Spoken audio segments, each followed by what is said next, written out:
नमस्कार, मैं तारिक। आप देख रहे हैं द हिंदी टॉप और एक बड़ी खबर हम आपके पास लेकर के आ रहे हैं कि अब गांधी परिवार का तीसरा सदस्य संसद में मौजूद रहेगा। जी हां, यानी प्रियंका गांधी लगभग चुनाव जीत चुकी हैं। एक औपचारिकता बची रहती है। लगभग 4 लाख वोटों से वो आगे हैं, उनकी जीत पक्की हो चुकी है। और इस पे वो राहुल गांधी ने उस सीट को छोड़ा था और उस सीट पे प्रियंका गांधी को उम्मीदवार बनाया गया था कांग्रेस पार्टी के द्वारा। उस सीट पे इतनी बड़ी मार्जिन से उन्होंने जीत लगभग दर्ज कर ली है अपनी। और गांधी परिवार का तीसरा सदस्य अब संसद के अंदर होगा, यानी विपक्ष की भूमिका और भी मजबूत होगी। वहां कहीं ना कहीं जो पक्ष में लोग बैठे हैं, सरकार में जो लोग बैठे हैं, उनकी परेशानी थोड़ी बढ़ेगी कि एक कांग्रेस परिवार का और गांधी परिवार का कद्दावर नेता संसद के अंदर में मौजूद होगा। इस पे विशेष बातचीत करने के लिए हमारे साथ रंजीत सिंह मौजूद हैं। रंजीत जी आगे का डेटा आपको बताएंगे कि पिछली बार कितने से राहुल गांधी जीते थे और इस बार मार्जिन कितना बड़ा हुआ है। और आगे यानी अभी तक जो मुख्य चुनाव राज्यों में चल रहे थे, उपचुनाव राज्यों में हो रहे थे, यानी झारखंड में, महाराष्ट्र में जो मुख्य चुनाव हो रहे थे राज्य स्तरीय, और अब बिहार और यूपी में जो उपचुनाव हुए उसके रिजल्ट जो आए सामने, वो हम आपको धीरे धीरे बता रहे हैं और पहले भी हमने बताया है। इस वीडियो में हम आपको बताने जा रहे हैं कि क्या अगली संसद जो होगी उसमें क्या भूमिका रहेगी विपक्ष की गांधी परिवार के तीसरे सदस्य के रूप में। जब प्रियंका गांधी की एंट्री हो रही है तो विपक्ष और कितना मजबूत होगा और क्या आंकड़े हैं, ये हमें रंजीत जी बताएंगे। रंजीत जी, दिन के करीब 1:45 हैं और चुनाव आयोग की साइट के मुताबिक अभी तक प्रियंका गांधी को 5,96,995 वोट मिल चुके हैं और ये अपने निकटतम प्रतिद्वंदी कम्युनिस्ट पार्टी के उम्मीदवार से करीब 3,94,734 वोटों से आगे चल रही हैं। कुल मिला के देखा जाए तो प्रियंका गांधी चुनाव जीत चुकी हैं। और जो बीजेपी की कैंडिडेट हैं इस सीट पर, नव्या हरिदास, वो तीसरे नंबर पे हैं, उनको करीब 1 लाख वोट मिले हैं।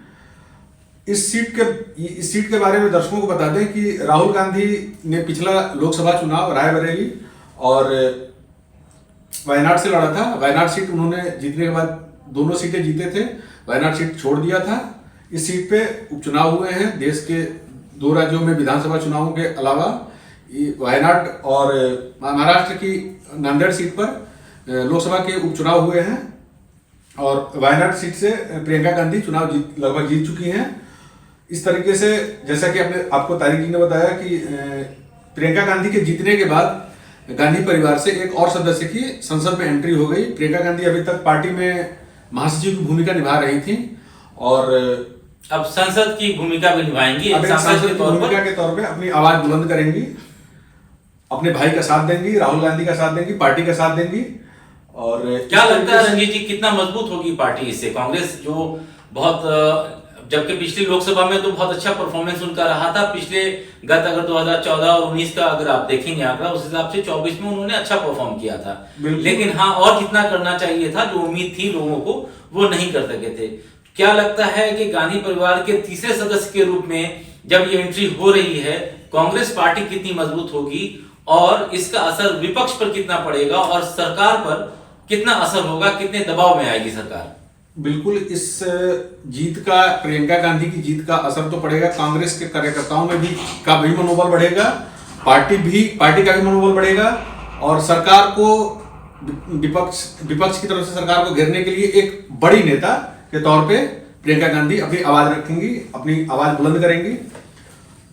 कुल मिलाकर के हम आपको जो बता रहे हैं उसमें मेन बात जो ये है कि राहुल गांधी से बड़े ज्यादा मार्जिन से प्रियंका गांधी वहां से जीती हैं। वो आंकड़ा आपको रंजीत जी बताएंगे कि कितना वोट का परसेंटेज, मतलब टोटल आंकड़ा कितना है, कितने लाख से वो जीत रही हैं और राहुल गांधी कितने से जीते थे। रंजीत जी, बिल्कुल, राहुल गांधी वायनाड सीट से जो जीते थे वो 3,64,000 के करीब वोट के मार्जिन से जीते थे और प्रियंका गांधी करीब 4 लाख पहुंच रहा है इनका मार्जिन। 3,98,839 मतों का अंतर है निकटतम प्रतिद्वंदी। मतलब फाइनल होते होते 4 लाख प्लस हो जाएगा। कुल मिला जुला के कहा जाए तो ये प्रियंका गांधी ने राहुल गांधी को भी पीछे छोड़ दिया है।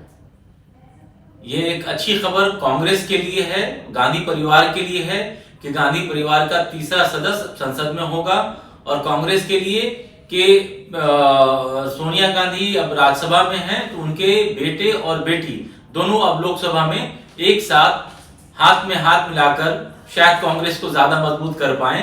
तो ये कांग्रेस के लिए एक अच्छी खबर है कि अब उनके परिवार के दो लोग जो मेन नेता, कद्दावर नेता हैं, वो दोनों संसद के अंदर में एक साथ बात करेंगे सरकार से और विपक्ष को शायद मजबूत कर पाएंगे। तो इसके साथ ही हम आपको चुनाव की सारी अपडेट बताते रहेंगे। आप देखते रहें द हिंदी टॉप, और हमें एक्स यानी ट्विटर, फेसबुक और इंस्टाग्राम पर फॉलो करना ना भूलें।